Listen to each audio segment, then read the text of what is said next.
Hello everyone. आज की इस क्लास में हम सीखेंगे ग्रामर के 4 रूल आज हम सीखेंगे which will be very beneficial in spotting the errors. Error detection में ये काफी हेल्पफुल होंगे। तो let's start first sentence. First sentence के माध्यम से मैं आपको फर्स्ट रूल बताऊंगा। तो पहला सेंटेंस हम देखते हैं। Shyam is one of the best boys who dash done homework.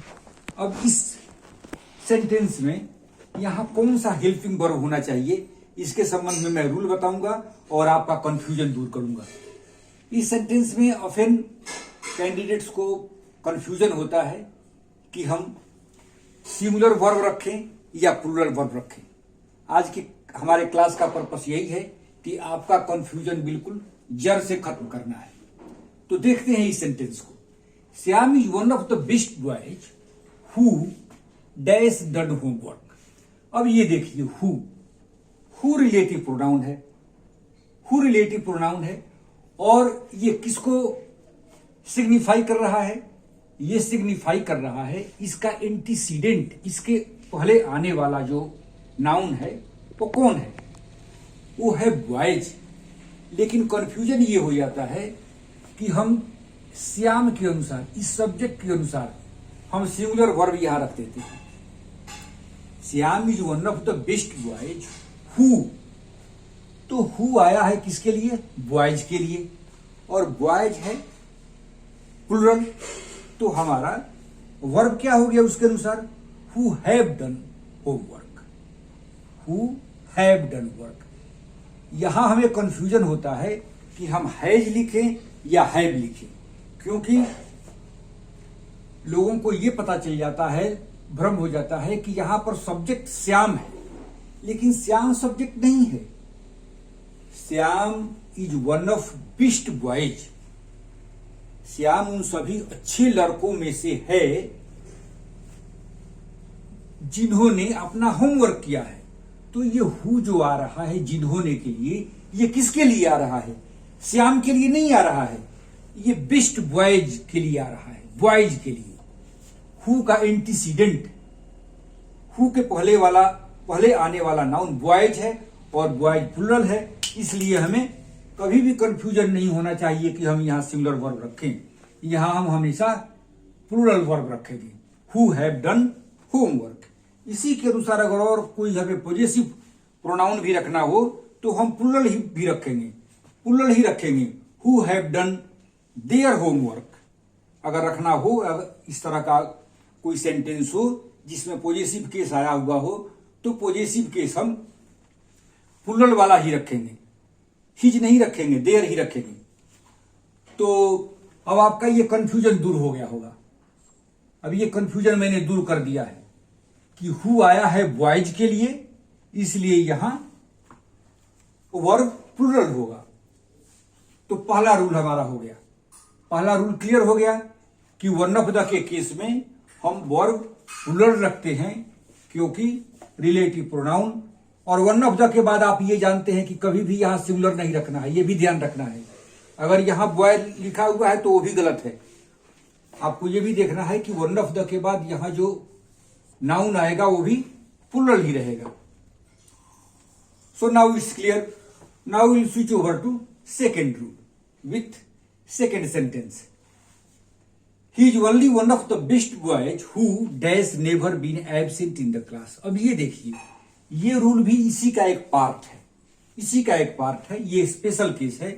इसमें क्या लगा है? Only one of the. इसमें वन ऑफ द लगा था, इसमें ओनली वन ऑफ द लगा हुआ है।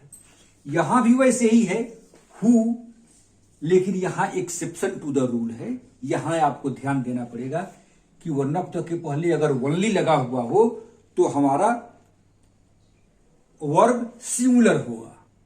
ये ध्यान रखना है कि अगर ओनली लगा हुआ है तो वर्ब हमारा सिंगुलर होगा। This is exception to the rule. So now 2 rules are over. Now will switch over to third rule. In third rule I will talk about relative pronoun with this illustration of the sentence. All dash glitters is not good। वैसे ये proverb भी है, आपको याद होगा कि होता है all that glitters is not good. तो यहां दैट क्यों लिखते हैं हम, यहां हम दैट क्यों लिखते हैं ये देखना है। इस नियम को अगर हम जानेंगे तो आगे भी कोई एरर डिटेक्शन का केस होगा तो हम उसको सही कर पाएंगे। इसमें यह देखना है कि अगर दैट का प्रयोग वहां किया जाता है जब रिलेटिव प्रोनाउन के पहले अगर ऑल आया हो, द ओनली आया हो, द सेम आया हो, सुपरलेटिव डिग्री का कोई एडजेक्टिव आया हो, सुपरलेटिव डिग्री का एडजेक्टिव आया हो, मच हो, समबडी हो, एनीथिंग हो, तो इसके बाद हमारा रिलेटिव प्रोनाउन हमेशा दैट होगा। ऑल व्हिच हम नहीं लिख सकते। हां, इसमें यह भी ध्यान रखना है कि लिविंग बीइंग है कि नॉन लिविंग बीइंग है, सजीव है कि निर्जीव है, इसमें कोई आपको नहीं देखना है। चाहे सजीव हो या निर्जीव हो, चाहे कुछ भी हो, दुनिया का कोई भी हो, इन सारे प्रोनाउंस के बाद हम रिलेटिव प्रोनाउन दैट का प्रयोग करेंगे। ऑल के बाद या द ओनली के बाद, द सेम के बाद, चाहे हमारा सब्जेक्ट कुछ भी हो, रिलेटिव प्रोनाउन दैट का ही यूज होगा। जैसे एक एग्जांपल देते हैं द सेम का, this is the same book, this is the same book that I purchased yesterday. This is the same man that I saw yesterday. वो मैन हो या बुक हो, सबके साथ हमको द सेम के बाद दैट ही लगाना है। द सेम के बाद हमें रिलेटिव प्रोनाउन दैट लगाना है। द ओनली के बाद भी लगाना है। बाकी जो चीजें हमने लिखा था वो सब है। द ओनली के बाद जैसे एक एग्जांपल देते हैं, man is the only creature, man is the only creature। अब यहां हु नहीं लिखेंगे, that man is the only creature that usage fire, that usage fire. Fire का यूज करने वाला केवल मैन ही ऐसा जीव है जो फायर का यूज करता है। Man is the only creature, ये आपको ये ध्यान रखना है। द ओनली के बाद हमें रिलेटिव प्रोनाउन हु नहीं लिखना है, चाहे वो लिविंग बीइंग हो या नॉन लिविंग बीइंग हो। तो 3 रूल हमने बता दिया। नाउ फोर्थ एंड लास्ट, ये टेंस से संबंधित रूल है। इसमें यह बताया गया है कि अगर 2 इवेंट हो पास्ट टेंस में, अगर पास्ट टेंस में 2 इवेंट हो, जिसमें 2 इवेंट हुआ हो, एक इवेंट दूसरे के इवेंट का टाइम बता रहा हो, तो हम कौन से टेंस का प्रयोग करते हैं, एक एग्जाम्पल के थ्रू हम देखेंगे। Monica dash office a speeding car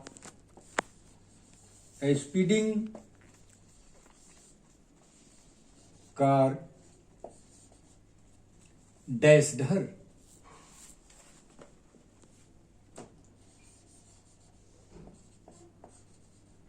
dashed her, यहां हमें लिखना है when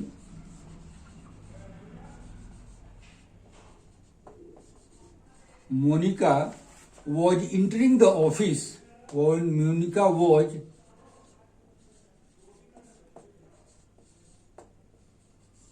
entering the office,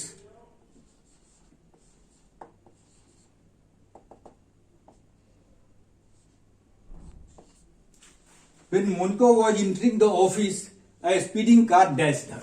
अब देखिए इस सेंटेंस में पास्ट टेंस में होने वाले ये दोनों इवेंट्स हैं और एक में बताया जा रहा है, एक में ये इवेंट हुआ है और दूसरा है ये बता रहा है कि कब हुआ, ये इवेंट किस टाइम में हुआ। तो वो पार्ट जो टाइम बता रहा है उसको हम प्रेजेंट कंटिन्यूअस में, उसको पास्ट कंटिन्यूअस में रखते हैं। पास्ट कंटिन्यूअस में इसको हम रखते हैं पास्ट कंटिन्यूअस में, और दूसरी घटना जो घटना हुई है उसको हम रखते हैं पास्ट सिंपल में। पास्ट सिंपल में तो आप ये देखिए, जब मोनिका अपने ऑफिस में इंटर कर रही थी तो एक तेज गति से आती हुई कार ने उसे टक्कर दिया। तो टाइम बताने वाला इवेंट कौन सा है? पहला व्हेन मोनिका। तो अगर हम यहां पर लिखते हैं कि when Monica entered the office तो ये गलत हो जाएगा। टाइम बताने वाले इवेंट में, टाइम बताने वाले क्लॉज में हम पास्ट कंटिन्यूअस का प्रयोग करेंगे और दूसरी जो घटना है उसमें हम पास्ट सिंपल का प्रयोग करेंगे। So with this the 4 rules of grammar are over now. Now I expect and advise you to practice it so that in your exams it will be very beneficial to you. Thank you very much.